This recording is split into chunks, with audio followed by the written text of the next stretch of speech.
Buenos nachos and welcome back to the channel. On today's episode, I guess it's kind of a special one. We're going to be working on an SNES Jr console, and we're going to be performing some much needed maintenance and refurbishment. We're going to be recapping the entirety of the internal of the console, as well as recapping the power supply. As much as I'd like to go ahead and start playing some video games right now, guess we're gonna have to get to work. And I don't know if you can see it over here, it wouldn't be that bad to be playing these games because, well, we have the RetroTink 4K, which would have made this a little bit more enjoyable. We're using standard cables over here. While not as bad as the antenna or RF adapter, it's not the greatest. Well, anyway, without further ado, let's begin. All right, so we have our SNES Jr, and we will of course be needing the Nintendo bits, which we conveniently have in our screwdriver set right here. And if you don't have a screwdriver set, you can of course purchase this on our website. The Nintendo bit is right here. And I would use a drill on this, but I found that it's best if you just take it slow, because you don't want to damage the screw posts.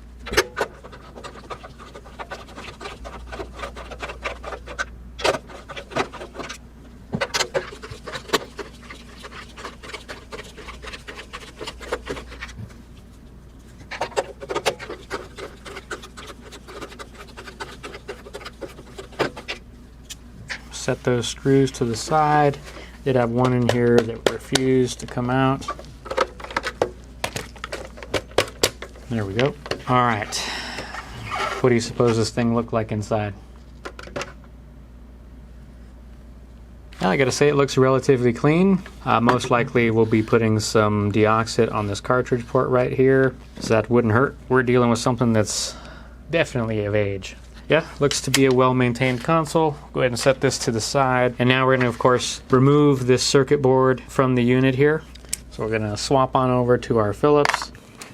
We're going to start with the cartridge port screws, which are these two silver ones right here. You have one on this right-hand side, and then, of course, one on the left-hand side way over here. So we'll start with that one first. And I find it's best if you keep all of your internal screws separate from your external screws. So that's what I'm going to do.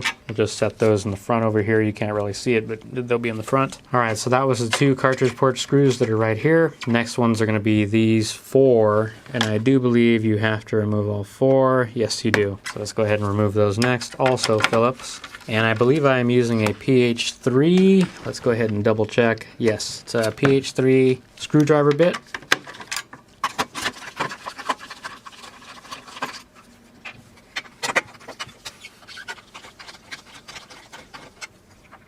We actually have one more screw that's silver right there. And we're going to want to double check and make sure that's the same length as the cartridge slot screws. Then you'll know you can kind of mix them up. Yes, it is the same. Alright, and of course the circuit board comes out quite easily. And as you can tell, the cartridge port does look like it needs a little bit of cleaning. I do see some corrosion. Go ahead and zoom in on that for you. So this console will definitely benefit from some deoxit. And now we're going to remove this metal shroud right here, and it just lifts straight up. Now you really don't need to remove that for the capacitor replacements that we're going to perform, but I just don't want this thing to fall off while I'm working. It'll just make things easier. Now, since we're going to be replacing these capacitors with a cap kit from console 5, we're going to remove this heatsink. And of course we're going to have to remove this screw that's right here holding the voltage regulator to the heatsink. Probably won't be able to get too good of a look at that, but there it is. And once again, these voltage regulators can be purchased from console 5. They're relatively cheap, and I recommend that you replace them while you have the console open and are of course performing other maintenance. Alright, so let's go ahead and unscrew that voltage regulator. So you're going to have to do that before you can unscrew the heatsink from the board. Now we have two screws right here at the bottom that are needing to be removed before we can progress any further. And these two screws will be unique to the heatsink, so you won't be able to mix and match them. And they'll of course be different looking than the voltage regulator screws, which are right here. This screw right here is one of two that goes to the heatsink, and then of course this is a voltage regulator. You'll notice it doesn't have the washer that this one has. Let's go ahead and get this last screw out of here. Set those screws in their own area. And of course now the heatsink comes off, no problem. Next on the agenda is for all of these to be recapped and replaced. And of course we'll replace this voltage regulator with a brand new voltage regulator. Yeah, I'm going to say this cartridge port definitely needs some cleaning. You can tell there's been some chemicals over the years that have been put in this cartridge slot. So we'll go ahead and take care of all this. All right, we're gonna go ahead and open up our console 5 capacitor set. So what are we looking at here? We have we have a 47 UF 16 volt right here, 33 UF 50 volt, bunch of 33 2.2. Yeah, there's quite a mixture of caps. So I definitely recommend you do one at a time. That way you don't make any mistakes. We'll go ahead and start from the right hand side over here. My soldering iron of choice is of course going to be the Hakko FX951, and our soldering tip for today is going to be the T15-D24. Temperature, I think we're going to play it safe and we're going to throw it at 350 C. Let's go ahead and get our vacuum going here. And like I said, I'm going to be starting off with the right hand side, which will now turn into the left hand side. I'm going to just start off by adding some leaded solder to the joint, and I'm going to pull these capacitors through. Like I said, I'm going to do one at a time, as well as replacing it one at a time. This way we don't confuse anything. And you'll note that polarity is at the top for positive across every single last one of these capacitors. So positive is at the top. All right, so we'll go ahead and start with this capacitor first, and I'm just gonna pull one leg at a time through. Now normally I would use the giant Hakko FR301, which I think it was the FR301, our desoldering gun. However, I think that's going to be a little too brutal for what we need to do here, and I don't want to damage any of the traces or the substrate of the board, just because I know how much heat it outputs. Go ahead and get our desoldering braid here. As you can tell, the holes didn't really clear all that well.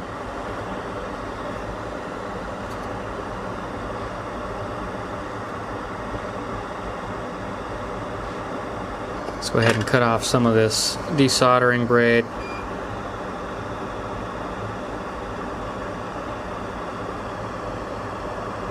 Must be a ground plane.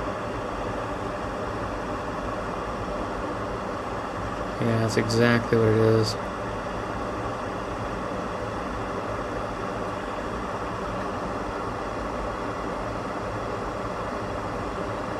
So maybe it would be a good idea to use the FR301. Perhaps put it in a low setting. Well, first let's go ahead and replace this capacitor that we took out, which was the 16 volt 47 UF, and like I mentioned previously, you want to pay attention to polarity. What I'll go ahead and do is add some solder to this leg on this side right here, and we'll go ahead and push the leg through since we were unsuccessful in desoldering that side. Yep, and so there's how you would deal with a troublesome joint. We'll go ahead and add some leaded solder to both sides. Make sure this capacitor is finely secured. And for now, we'll cut off the legs on this capacitor. And that's one. We have a couple more to go. Now, I couldn't help it, so we did get our Hakko FR301 booted up, as it were. And I also decided that we're going to go ahead and remove the 3350 volt capacitors first, of which there are 3. So let's go ahead and start off with it right here. Can't promise you're going to see a whole lot just because of particular camera angles. See, I think I had determined that it was best to just go ahead and add some leaded solder when we were doing this on one of the Xbox consoles. Of course, I was pulling them through when that was happening.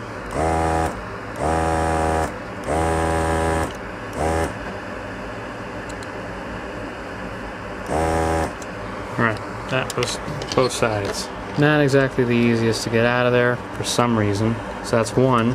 Now that ground plane really looks like it's going to need some more solder. It doesn't look the greatest over here. Alright, so let's see if we can desolder this from the top. Well, I had to move the camera, but I was able to do it. So that is one. So that's a 3335, and of course you're going to want to make sure you pay attention to polarity. And I'm going to just fold over the legs for now while we move on to the next ones, which are these two right here. And I believe those will be right here. So that one almost comes out on its own. That was one more. I think it might be time to actually clean out this thing, because it is not sucking up anything. I don't know why. That's probably why I was suffering so much. It was clogged. Alright, so we just finished desoldering a 3350 volt. Now we have one last one of the 3.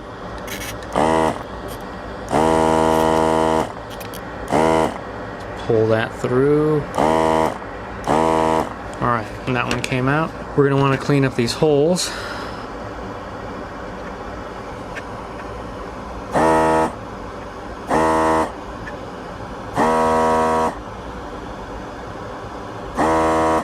Man, I swear the FR301 is not doing anything for me right now.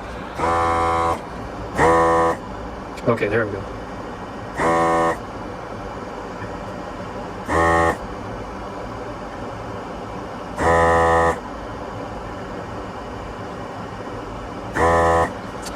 Alright, so that's all cleaned up. We're ready for the replacement capacitors, and that's the final two of the 3350 volt, which are of course being replaced with the 35 volt 33 UF from console 5. And we're just placing those through like so. Once again, paying attention to polarity. And we're just going to fold over the legs just like that for now. So the next ones to remove are going to be the 16 volt 10 UF, of which there are two on this board. Just really not a fan of how these remove. This board is just so tiny. Alright, that was pretty easy. Once you make sure your FR301 is nice and clean, you don't have that many difficulties. Let's go ahead and make sure these solder holes are cleaned, which they are. We can go ahead and place our replacements right through. And of course we're going to fold over the legs. And it looks like we only have two more capacitors to go. So you have a 220 6.3 and a 50 volt 2.2. We'll go ahead and do the 2.2, which is at this very corner right here. And that pulled through real easily. And that is a 2.2 50 volt. And I only give you one of those right in here. Once again, paying attention to polarity. And we'll fold over those legs. Alright, and we have one more capacitor to go, which is the 220 6.3 volt.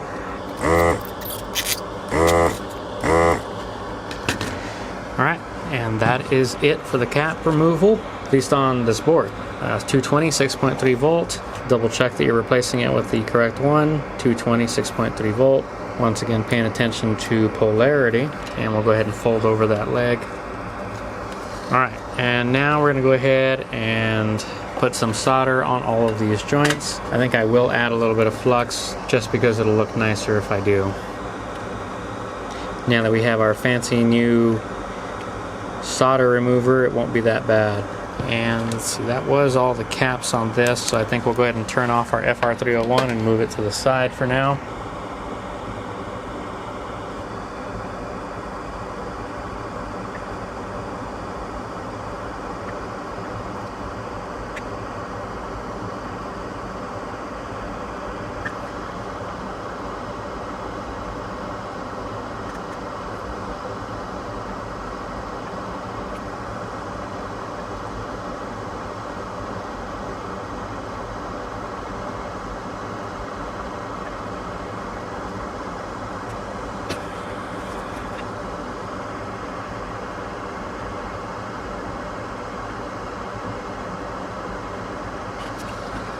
And we have one final one to solder right over here.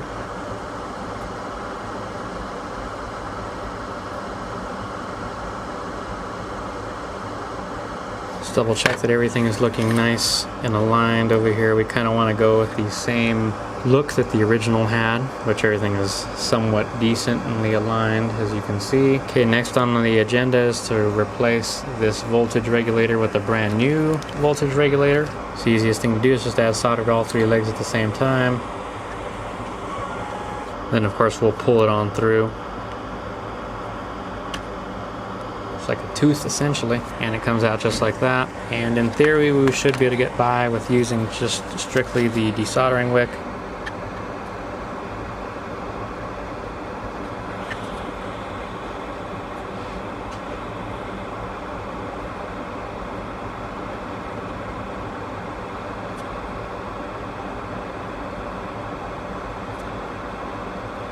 Alright, so you're going to want to have the back part facing where the heatsink would go. So at this point, I'd probably recommend that you put the heatsink on. That way we can make sure that the height is correct for this voltage regulator. Now that you have put that heatsink on, it is time to go ahead and put the new replacement voltage regulator right in there. So like I mentioned, I did this because I want to see the correct height that we're going to be soldering this thing at. Now I'm not going to put any thermal paste in there at the moment. What I'm going to do is I'm going to go ahead and screw this thing down. We're going to solder it, and then we'll go ahead and put some thermal paste. Okay, now, we can go ahead and do our soldering once I find my place, which, there we are. No vacuum. This is gonna be quick. Just kidding.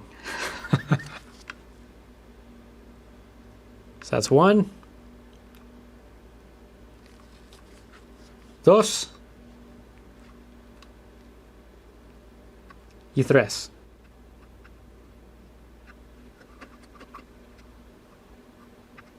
We do have a bridge there. I was kind of doing that to go ahead and make sure we kind of gotten an even distribution of the solder across all the legs. All right, so first things first, we're going to cut off these legs.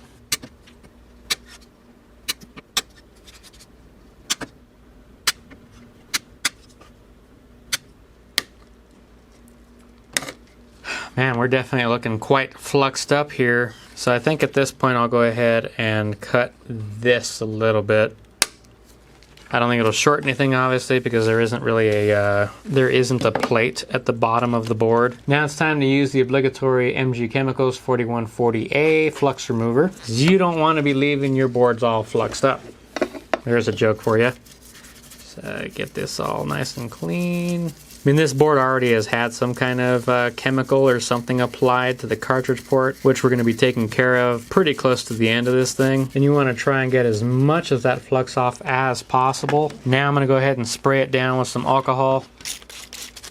And I would say we're in pristine condition here. Yeah, definitely say we're looking pretty good. All right, now to go ahead and take care of that voltage regulator. So we're going to go ahead and unscrew it. And we'll bend it back ever so slightly and apply some good old-fashioned MX Therme paste. So I don't really know how much of this you'll be able to see, so you'll just have to trust that I'm bending it back. And that we're going to apply some Thermate paste. We only need a dropule of this, and you're just going to want to try and spread this as best you can. Nothing spectacular. Go ahead and put the screw back in. Let's go ahead and fold this thing. Let's push it right there. All right, let's go ahead and put that screw back in. Once again, I'm just barely hand tightening this thing, not really doing anything spectacular as far as torque is concerned. All right, it is hand tightened. So the next thing on the agenda is this corrosive mess. So we're gonna put some deoxit in here. And you don't need a whole lot of this stuff. So what I'll do is I'll let it sit there for a couple of minutes. Now you have a couple of different options. You can go ahead and just insert, remove a cartridge. I would feel that's probably the safest bet rather than putting Q-tips in here. I know there's like a special cleaning cartridge you can put in here, and that'll also help out with what we're doing. But for now, I'm gonna just use a game, and we'll just go ahead and stick it in there and remove it a couple times. This stuff is safe to leave on there according to the manufacturer, so unless the manufacturer is lying. And like I said, I didn't put in a ton on there, but what I will do is, since there's a little bit leaking from here at the bottom, I'm going to go ahead and wipe that off and also clean up this mess that was right here to begin with. Because it looked like there was some kind of a corrosive mess of some sort, some liquid or something that had been spilled here many years ago.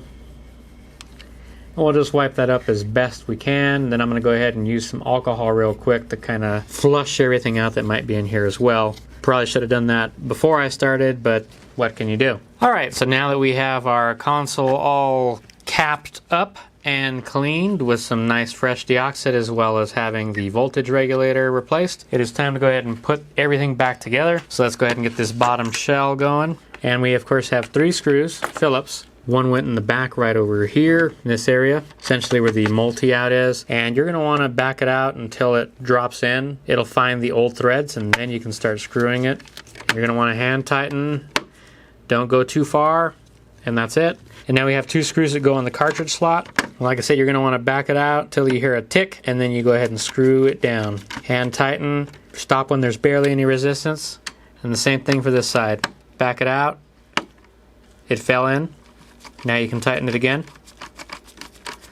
And like I said, hand tighten, very slow, no resistance, just barely. And now we have a couple more screws to go. These ones go on this metal shroud right here.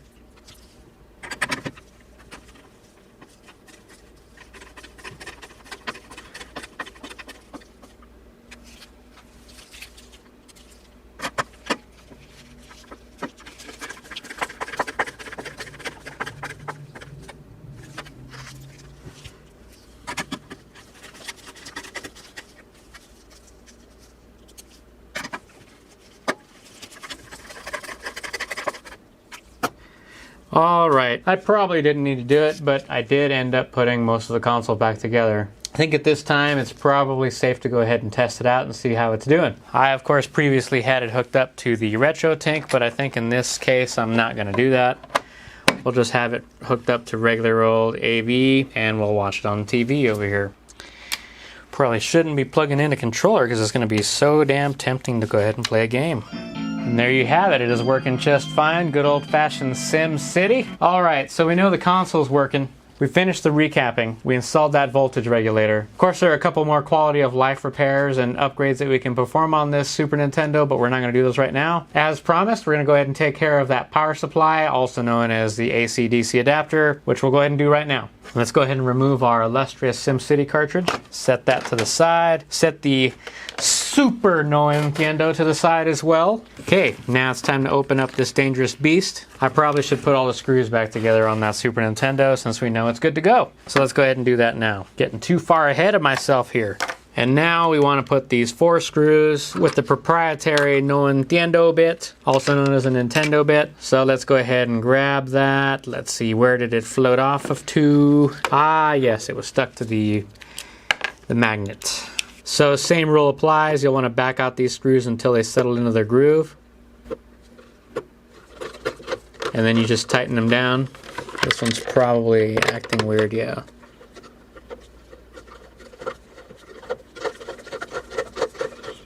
So we're going to fast forward through this whole part. You probably won't even see it. Hand tighten, barely, because you don't want to be poking holes through the plastic. And we'll do that 3 more times. All right, we have our console reassembled. So the next thing to do is, of course, replace the capacitor within the power supply. And that would be this thing right here. And just for reference, this is a Super NES control deck, model number SNS-101. Go ahead and set that to the side. Now we're going to be recapping this Super Nintendo power adapter, also known as the Nintendo AC adapter. This is model number SNS-002. So we'll go ahead and crack this thing open. And you're going to be needing a special bit for this thing. So special of a bit that I have to go and find a special one to go ahead and get this thing open. I guess you can just never have it all. So I had to use a U10. It's shaped like a magnet pretty much. I probably could have gotten away with a U8, and it looks just like this right here. Now we did just finish powering on this adapter, so you're going to want to go ahead and do some safety stuff first before you start doing a bunch of crazy stuff inside, because there is some voltage remaining on this cap. Even though it's almost 20 years old, it's still going to hold some voltage because we had it plugged in. Alright, so we have our capacitor discharging tool right here. Right here is our capacitor. And I'm just going to hold this here. Yeah, actually there's a light. You want to wait till that completely goes away. And there we go. Alright, now it is safe to work on. At least that's what we're thinking. And the size capacitor that we're going to need today, it's a 47 UF 16 volt. However, we were supplied with a 3300 16 volt. My understanding, according to Console 5, is that that's perfectly fine. And there's no real need to completely dislodge this entire assembly to remove this capacitor. Bear in mind that the negative is where my thumb is right now. So it goes just like that. And we'll go ahead and quickly desolder this. Alright, so negative was on the bottom. And you're just sliding it on through like that. And there you are. And if you happen to see any cracked solder joints or anything in here, you'll want to go ahead and take care of that. Just for safety reasons.